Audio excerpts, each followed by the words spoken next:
पत्थर को पिघला सकती है, बेटी पत्थर को पिघला सकती है, बेटी समुद्र को पार कर सकती है, बेटी समुद्र को पार कर सकती है।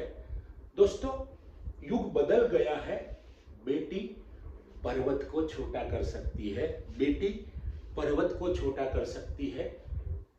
चाहे आप कुछ भी चाहो, बेटी कुछ भी कर सकती है जो बेटा करता है।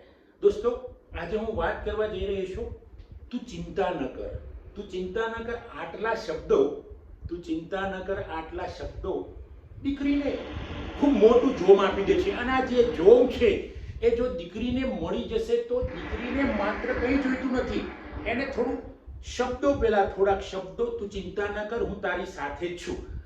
આવા પરિવારના માણસોના, પિતાના, મમ્મીના અથવા તો પરિવારના અન્ય માણસોના, પતિના અથવા તો જે પણ રક્ષક હોય એના જો શબ્દો મળી જાય દીકરીને તો દીકરી દોસ્તો વિશ્વમાં ક્યાંય પણ પહોંચી જાય છે।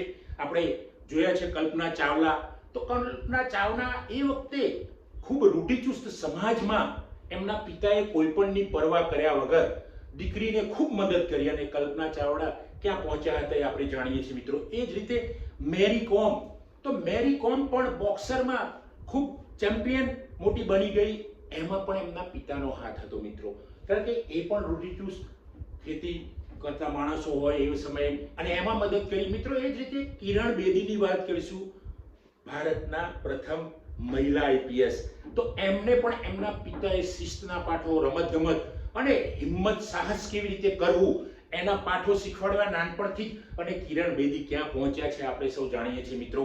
આપણે દંગલ ફિલ્મ જોઈ છે, દંગલ ફિલ્મમાં પણ ગીતાને અને 2-3 બહેનોને એમના પિતા જે કુસ્તી શીખવાડે છે ને પોતે એમના ટ્રેનર બને છે। તો મિત્રો આ છે પિતાની વાત દીકરીને કરવાની, દીકરીને ખાલી આશ્વાસન આપવાનું છે, સાંત્વના આપવાની છે। જો દીકરીઓને તમે કહી દેશો કે દીકરી તું ચિંતા ના કર, હું તારી સાથે જ છું, દીકરી એ દિવસથી જ આગળ પહોંચી જશે મિત્રો।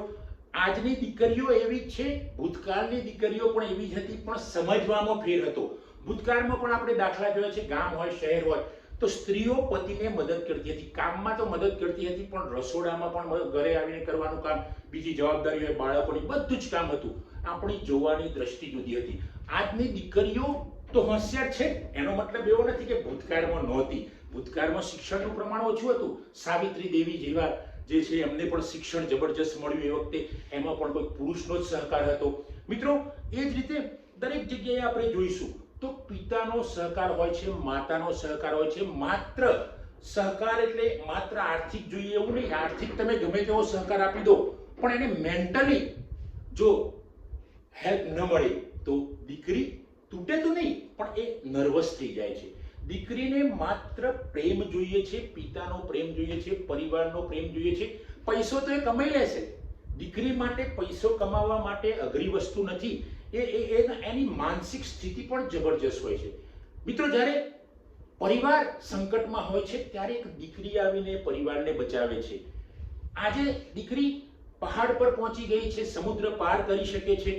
આજે દીકરી કોઈ પણ ફિલ્ડ એવું બાકી નથી કે જ્યાં દીકરી પહોંચી શકતી ના હોય, પણ હું માનું છું જે દીકરીઓ પહોંચી છે મોટા ભાગે એમના પિતા, પરિવાર, માતાનો સહકાર હોય છે। ફક્ત પિતા એક જ શબ્દ બોલી દે, તું ચિંતા ન કર। કારણ કે આજની દીકરીઓ તો મારો ટીચિંગનો 26 વર્ષનો અનુભવ છે મિત્રો, એમાં ઘણી દીકરીઓ ખૂબ આગળ જતી હું જોઈ છે। મારા જ વિષયની નહીં પણ બીજા વિષયની અંદર પણ ઘણી દીકરીઓ ખૂબ આગળ નીકળી ગઈ છે। અને આ દીકરીઓ આગળ નીકળવામાં માત્ર એમને આર્થિક સગવડ મળી છે એવી નહીં, મેં ઘણી ગામની દીકરીઓ જોઈ છે, મારી વિદ્યાર્થીનીઓ જોઈ છે, ખૂબ ગરીબ હોય છે, ખૂબ જ એમને 2 ટાઈમ જમવાનું પણ મળવું મુશ્કેલ હોય છે। આવી દીકરીઓ ક્યાંય પહોંચી જાય છે એનું માત્ર એક જ કારણ છે કે પિતાનો સહકાર છે, માતાનો સહકાર છે, પરિવારનો સહકાર છે, અને એમાં ખાસ કરીને પિતાનો સહકાર હોવો જોઈએ। દીકરીને તમે બસ આ 2 શબ્દો, તું ચિંતા ન કર, આ થોડાક શબ્દો દીકરીને છેક શિખર પર પહોંચાડી દેશે। અને જો એક જ ઘરમાં એક દીકરી આવશે તો ઘણા કુટુંબો આગળ આવી જશે। કારણ કે દીકરી માત્ર સાસરીમાં, પિયરમાં નહીં પણ જ્યાં રહેતી હોય ત્યાં આજુબાજુ પણ એ સુધારવાનો પ્રયત્ન કરે છે, લોકોને વિકાસ કરવામાં મદદ કરે છે, શિક્ષણમાં એનું યોગદાન જબરજસ્ત હોય છે મિત્રો। એટલે દીકરીઓને આપણે આજે અંડર એસ્ટિમેટ કરીશું તો નહીં ચાલે, કારણ કે દીકરીઓ આજે અને પહેલાની અને ભવિષ્યની આજની જનરેશનમાં તો દીકરીઓ ખૂબ આગળ જ છે, બધાને ખબર છે. આપણે એમને ઇગ્નોર કરીએ છીએ ઘણીવાર, પણ જો એને ઇગ્નોર ન કરતા એને એજ્યુકેશનમાં એને જે ટેલેન્ટ હોય એ ટેલેન્ટમાં આપણે દીકરીને સહકાર આપીશું તો મિત્રો આ સમાજ કંઈક જુદો હશે. આ સમાજ પ્રેમમય બની જશે, સમાજ ખૂબ વિકાસ વાળો બની જશે.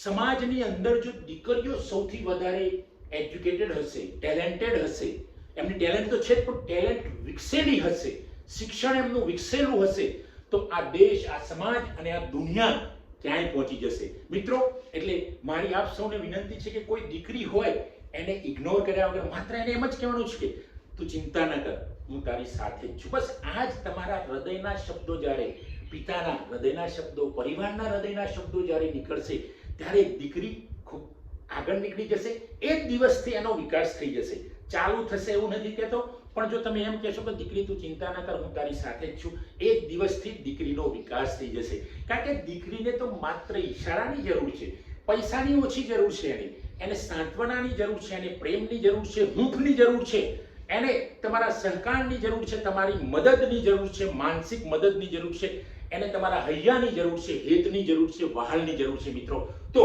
દીકરીને ક્યારે અંડર એસ્ટિમેટ ન કરવી, કારણ કે આજની દીકરીઓ તો ખૂબ આગળ છે. બસ એક જ કહેવાનું છે, તું ચિંતા ન કર. બસ આ થોડાક શબ્દો એનું જીવન બદલી નાખશે.